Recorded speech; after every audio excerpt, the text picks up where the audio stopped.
We're still worried that our voices are being lost. Nationally, regionally and locally. We asked about this last year. And you all told us not to worry. Since then, nationally, 23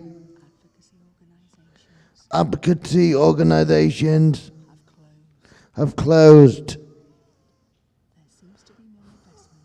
There seems to be more investment in professional or case advocacy. This is wrong. We want to be supported, who really want to understand us.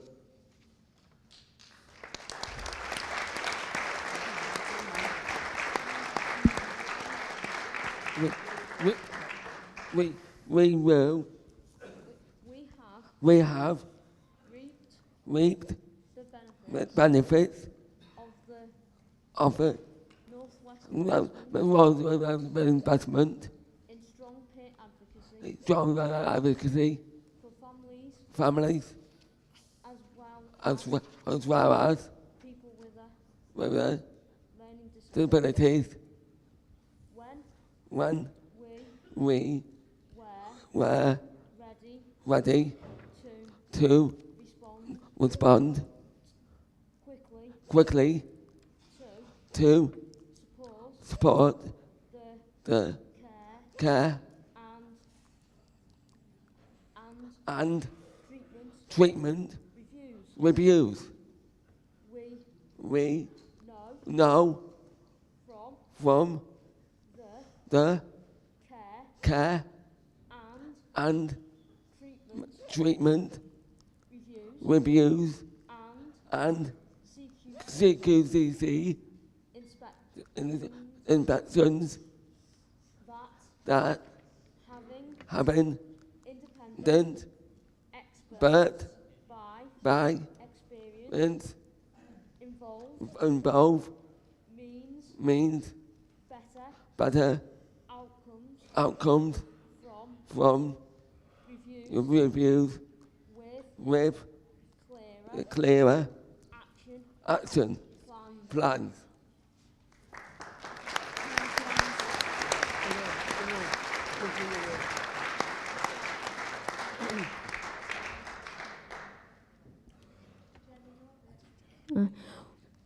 We know that the money is going down to support local peer advocacy.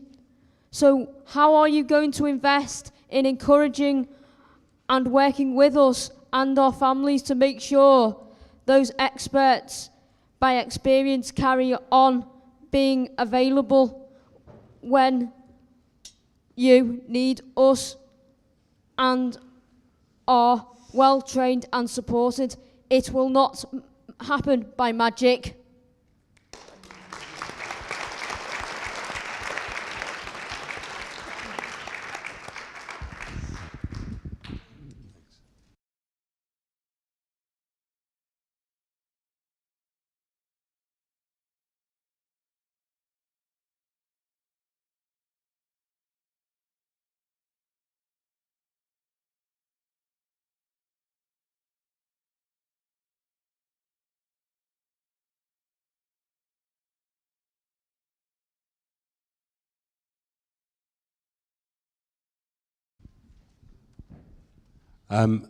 I think on the subject of advocacy, there's one big thing that we all need to look at as commissioners, as learning disability partnership boards, as professionals and as self-advocates.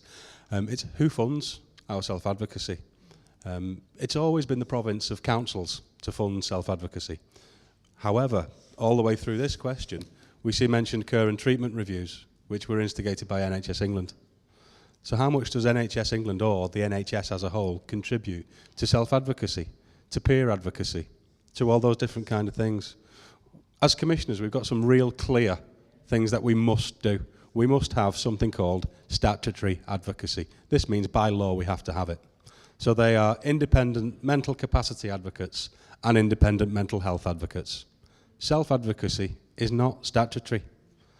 So what's happening is, as funding becomes tighter, councils stop providing the things that they don't have to, by law, provide. And until councils and health, the NHS, can work together to recognise the value of strong local self-advocacy, councils will be on their own trying to fund this. And on our own, we really, really struggle. This is something that we need to join up and do together and work across health and social care for the benefit of all our groups. That's it for me.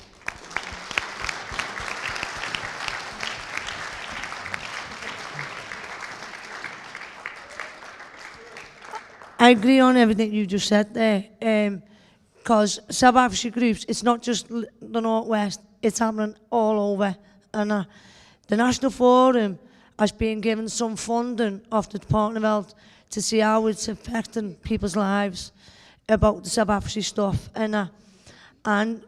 Because we are listening to what regions are telling us, but there's a lot of good groups closing. And I just found out about 2 when I came here yesterday and today. And Liverpool People First got closed down. And to me, is that they don't realise how important these groups are. And it's just got to make it happen. In like the National Forum, they cut the money in half. And where they didn't realise is how important the National Forum is to the people out there. Again, it's going to be down to us to get it going again.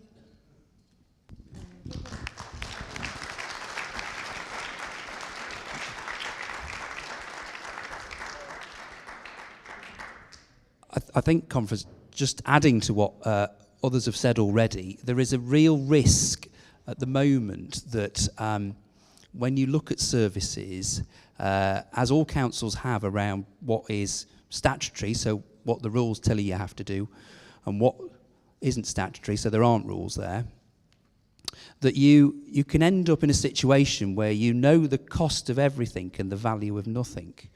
And that's a real risk, because when you talk about self-advocacy, the value that adds, the way in which you are able to shape and develop what happens to you and your lives, you can't, again, you can't commission that. And as has been mentioned already, it's not statutory. But if you lose that, you lose so much in terms of the richness of what we're trying to do. So the point around knowing the cost of everything and the value of nothing is an important one to remember.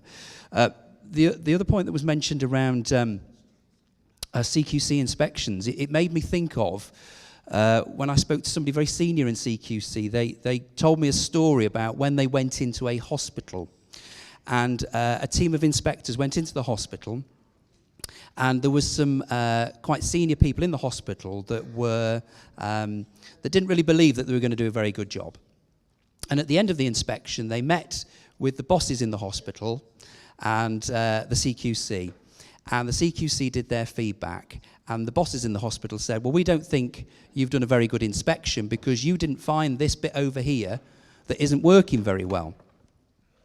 And when I was discussing this with the senior person in CQC, we were looking at each other and thinking, well, if that organisation, if that hospital knew it wasn't working well, they should be doing something about it, not waiting for an inspector to come along and tell them that it's wrong.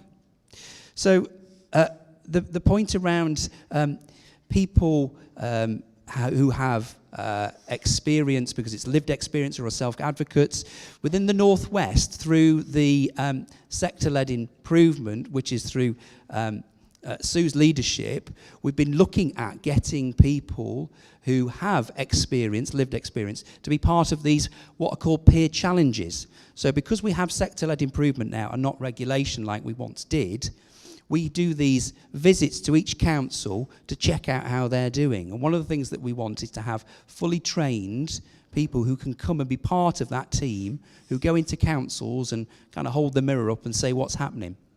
And the other thing is that locally within my council, we are going to do one of those challenges, but we're going to do it around learning disability services, because we want to specifically look at learning disability services. And that's important because it's targeted on what we think we need to learn, but we want others to come in and tell us and talk to the people that use our services. But we want self-advocates, we want people that use services to come and talk to the people that use services, not just professionals. Thank you.